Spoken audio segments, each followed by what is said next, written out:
A typical Australian household aged between 41 and 64 holds about $959,000 in net wealth. For a household aged 25 to 40, that number drops to around $330,000. And only 6.4% of Australian taxpayers earn enough to reach the top tax bracket at $190,000. So the picture most people carry around about who is rich in this country is usually wrong. Most people blame the gap on their salary. The tax data says something else. Once you see it, the way you handle every dollar that lands in your account starts to change.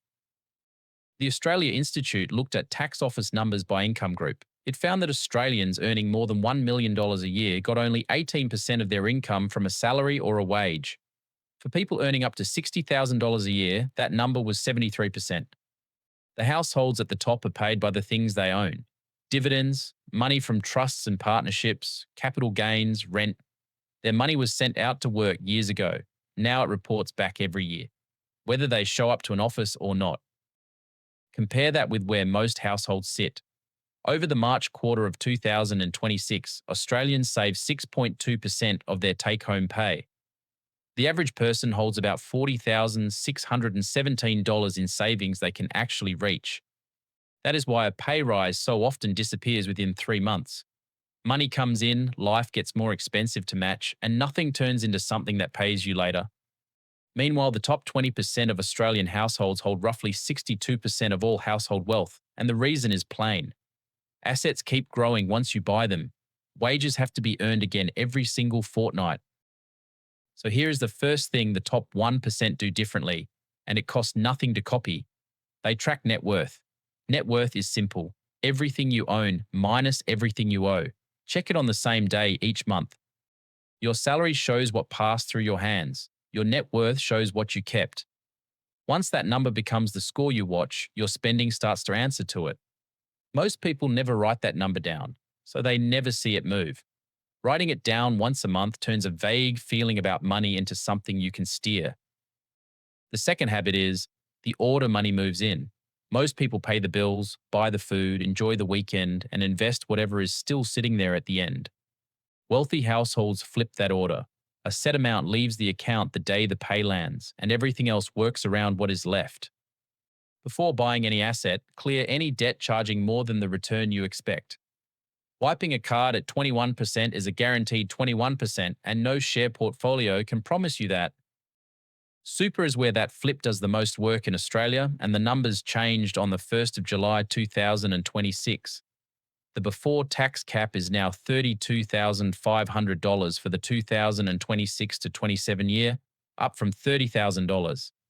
That cap includes the 12% your employer already puts in. So the room you have for salary sacrifice is the space between those payments and the cap. Money going in that way is usually taxed at 15% inside your fund. If you earn $100,000, a dollar in your pay packet gets taxed at 30% plus the Medicare levy. The same dollar sent to super gets taxed at 15%. There is a second rule most people have never used. If your total super was under $500,000 on the 30th of June, you can use unused cap space from the past 5 years all at once. Someone who took time off with kids, had a slow year in business, or simply never got around to it could be sitting on tens of thousands of dollars of unused room. Line that up with a big year, a bonus, or a large gain, and it becomes one of the strongest legal moves an ordinary earner has. The third habit is ownership. Only about 14% of Australian taxpayers own an investment property.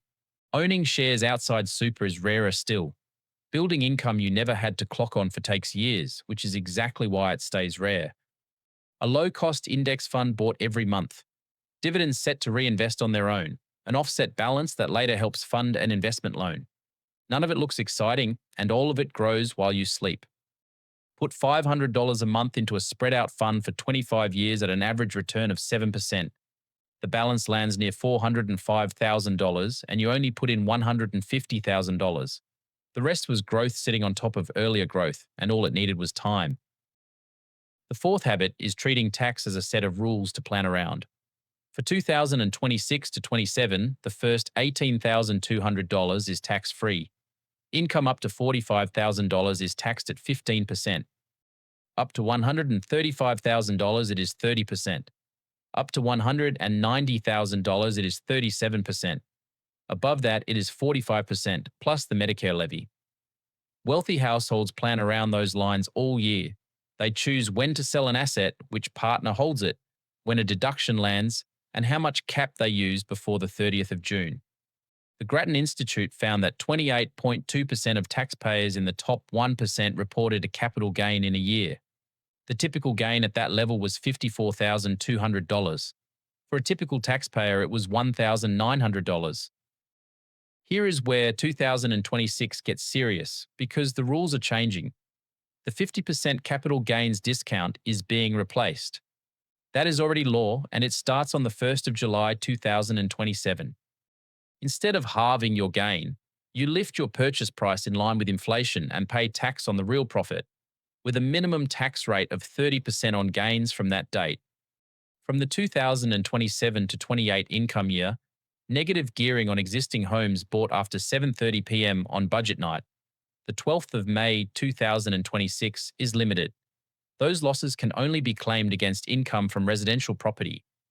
A 30% minimum tax on family trust income has been proposed from the 1st of July 2028, and it is not law yet. And since the 1st of July 2026, Division 296 adds 15% to the share of super earnings tied to balances over $3 million, with another 10% above $10 million. The structures that carried a generation of Australian wealth are being rewritten right now. That matters to you even if none of those numbers sit close to your life, because it proves the point under all of this. Wealth here was never built on secret products. It was built on owning things, waiting and reading rules printed in plain sight. Rules move. The people watching them adjust early. Everyone else finds out from a headline years later. The fifth habit ties it together. Wealthy households let income rise while keeping their spending close to flat for long stretches. That does not mean forever, and it does not mean misery. It means long enough for the gap between what you earn and what you spend to grow big enough to buy things that pay. When a $10,000 raise lands and your spending stays put, that raise becomes about $10,000 a year of ownership. Do it through 3 pay rises over a decade, and the difference runs into hundreds of thousands. Wealthy households also protect what they build. Income protection and life cover inside super cost little compared with losing an earning year, and most people never check what their fund already covers. The sixth habit is the simplest. They never do it alone. An accountant who understands structures, an advisor who can map the next 20 years, a partner who sits inside the same plan. Good advice pays for itself on the first decision it gets right. None of this needs the roughly $420,000 income where the top 1% of Australian earners begins. It needs a different relationship with the money already passing through your hands. Track what you keep. Move money before it can be spent. Fill the super cap you're allowed. Buy things that pay you. Learn the rules while they still apply to you. Log into your super, look at what went in last year, and work out how much of that $32,500 cap is sitting unused. That single check has changed more Australian retirements than any share tip ever will. If you found this useful, do me a favor and hit the like button, subscribe to the channel, and turn on notifications so you don't miss the next one. I'll see you there.